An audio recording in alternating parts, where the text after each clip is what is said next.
अस्सलाम वालेकुम, welcome to flavours bye संड्रा। आज मैं बना रही हूँ बीफ शक्शुका, जिसके लिए मैंने ली थी 2 प्याज, 2 टमाटर और 2 हरी मिर्चें।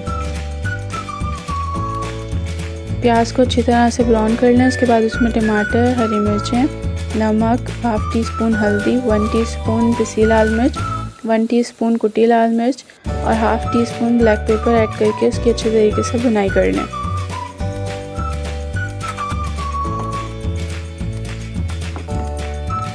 जब अच्छी तरह भुनाई हो जाए तो उसके बाद बॉयल बीफ को रेशा करके उसमें ऐड कर दें।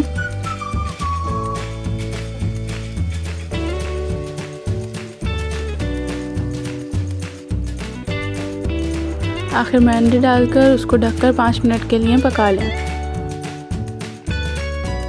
Must try this recipe and share your feedbacks with me.